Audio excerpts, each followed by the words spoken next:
نحمده ونصلي على رسوله الكريم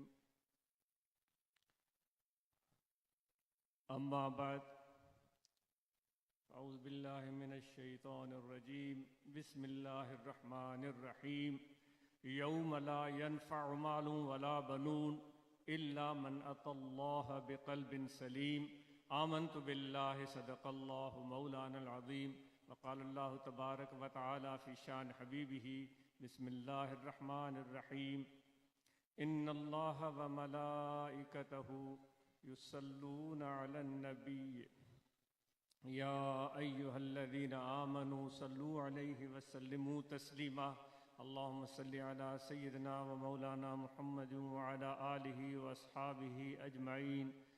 سامعین، زیادہ ٹائم نہیں لینا چاہیں گے کیونکہ یہ محفل کیل مقال کی نہیں ہے، گفتگو اور کلام کی نہیں ہے. یہ محفل تو خدا کی رحمت کو سمیٹنا ہے اور اس کے لیے اپنے دل کے دریچے کو کھولنا ہے. کس نے کتنا دریچہ کھولا ہے یہ اس کا اپنا فیصلہ ہے. خدا نے تو اپنی کرم کے سورج کو پورے جہان کے لیے چمکا دیا ہے بغیر کسی تمیز کے کہ یہ اس کو سجدہ کرتا ہے اور وہ اس کو سجدہ نہیں کرتا، یہ اس کو مانتا ہے اور یہ اس کو نہیں مانتا. بغیر اس فرق کے خدا نے سارے دنیا کے لیے، سب دنیاؤں کے لیے اپنی اس کرم کے دروازے کھول دیے ہیں. باز آ رانچ ہستی باز آ، لوٹ کر آ جاؤ. پکار آ رہی ہے آسمانوں سے، خدا کی طرف سے، خدا کی طرف سے پکار آ رہی ہے. حل من مستغفر حل من تائب، لوٹ کر آ جاؤ، لوٹ کر آ جاؤ. ایک منظر ہے، کوئی عورت جا رہی ہے، اس کے کپڑے پھٹے ہوئے ہیں، اس کے بال بکھرے ہوئے ہیں، مٹی سے اٹے ہوئے ہیں، لباس اس کا میلا اور کچیلا ہے، سر پر دوپٹہ نہیں، ہونٹ اس کے خشک ہے، چہرہ اس کا بے رونق ہے، آنکھوں میں ویرانی چھائی ہوئی ہے، ہوش و حواس اس کو نہیں ہے. کبھی غم محسوس کیا ہے؟ میں اپنے آپ کو کہہ رہا ہوں، 3 دفعہ دن میں روٹی کھانے والے بھائی، رچ کے پیٹ بھرنے والے بھائی، بینک بیلنس جمع کے رکھنے والے او میرے بھائی، میں اپنے آپ کو کہہ رہا ہوں، دولت کے پجاری او میرے بھائی، پیسوں کے پیچھے بھاگنے والے او میرے بھائی. کبھی تو نے سوچا ہے کہ غم کیا ہوتا ہے؟ اور کسی سے بھی پوچھ لو، صحیح مجھ جیسا تو کوئی دکھی ہے نہیں. اگر اس سے پوچھو کہ بھئی آج دن میں کتنی مرتبہ کھانا کھایا ہے تو وہ بتائے گا آپ کو کہ کتنی مرتبہ کھایا ہے. بھائی گھر میں کپڑے کیسے ہیں وہ اس کا لباس آپ کو بتائے گا. گھر میں کتنے کپڑے پڑے ہوئے ہیں تو اس کی صندوق بتائے گی. بینک میں کتنے پیسے پڑے ہوئے ہیں تو اس کا بینک بیلنس بتائے گا. اور پھر بھی کہے گا سے مجھ جیسا کوئی دکھی نہیں. میں اپنے آپ کو کہہ رہا ہوں، یہ میری اپنے سے گفتگو ہو رہی ہے، آپ بالکل الگ ہے. آپ سنتے جائیں، کوئی کام کی بات نظر آئے تو پھر اس پر آپ غور کریں، اگر سمجھیں کہ یہ کچرا ہے تو چھوڑ دیں. وہ کہتا ہے مجھ جیسا کوئی غمگین نہیں. لیکن اس عورت کو بھی دیکھیں جس کو دنوں سے کھانے کے لیے ایک لقمہ نہیں ملا اور اس کو پرواہ بھی نہیں، ہڈیوں کا ڈھانچہ بن چکی ہے، لیکن اس کو اپنے کمزوری کی فکر نہیں ہے. ہر ایک سے ملتی ہے تو کمزوری اور ناتوانی میں جھولتے ہوئے بس ایک ہی نام لیتی ہے، میرے بچے کو تو نے دیکھا ہے؟ کہیں تجھے میرا بچہ نظر آیا؟ کبھی وہ عاملوں کے در پر چلی جاتی ہے، بھائی مجھے فال ڈلوانی ہے. کبھی کسی پیر فقیر ملا مولوی، صحیح مجھے استخارہ کروانی ہے، میرا بچہ نہیں مل رہا ہے. یہ کیسا ناتا ہے، کیسا رشتہ ہے، کیسا تعلق ہے؟ اب اس کو کوئی سمجھے تو کیسے سمجھے؟ ہم کہتے تو ہیں کہ ہمیں بڑے غم ہیں، ہم کہتے تو ہیں ہم بڑے دکھی ہیں. بھئی اگر دکھی ہیں تو اس کے دکھ کو بھی تو سمجھیں. کوئی نہیں سمجھتا، عجیب دکھی ہیں ہم. جو دکھی نظر آتا ہے اس کا دکھ ہمیں نظر نہیں آتا. ہمیں دکھ نظر آتا ہے تو اپنا نظر آتا ہے. یہ تو عجیب دکھی ہے، یہ تو خود پسندی کی انتہا ہے، یہ تو اپنی پوجا کرنے کی انتہا ہے. بندگی خدا کی ہو رہی ہے، جھک خدا کے سامنے رہے ہیں، لیکن پوجا ہم اپنی کر رہے ہیں. غلامی کی دعویٰ ہے کہ ہم حضور علیہ الصلوۃ والسلام کے غلام، اللہ کے بندے، لیکن غلامی ہو رہی ہے اپنی خواہش کی. سچ بتائیے گا خدا کے واسطے، سچ بتائیے گا. ہو سکتا ہے آپ کی یہ کیفیت نہ ہو، کیونکہ مجھے آئینہ دکھ رہا ہے، میں اپنے آئینے میں دیکھ رہا ہوں تو یہ ساری برائیاں نظر آ رہی ہیں مجھے. کہتے ہیں کہ غلامی رسول، پوجا اپنے خواہش کی ہو رہی ہے. کہتی ہے دین پر قربان، ہے نفس پر قربان. کہتے ہیں دین پر قربان، ہے نفس پر قربان. دین کی قربانی بھی اس طریقے سے ہو کہ میرا جیب بھی بھر جائے، میرا نام بھی بڑا ہو جائے، لوگ بھی پہچانے، میرے پیچھے بھی چلیں، سب کچھ ہو جائے. یہ ہے ہمارا دین. اب بتائیے اے مسلمان میرے بھائی، اے نمازی میرے بھائی، اے حج کرنے والے میرے بھائی، اے عمرہ کرنے والے میرے بھائی، اور اے طواف کرنے والے میرے بھائی، او احرام باندھنے والے میرے بھائی، او میرے بھائی، کیا کھیل تماشا ہم کر رہے ہیں؟ کہاں کھڑے ہیں ہم؟ کسی دکھی کا دکھ سمجھ میں نہیں آتا. قرآن مجید کی سورت ابھی قاری صاحب پڑھ رہے تھے، سنی آپ نے؟ اور خدا فرماتا ہے، حضور فرماتے ہیں سورت شروع کرو تو پہلے یہ لفظ کہو، بسم اللہ الرحمن الرحیم. اللہ کے نام سے.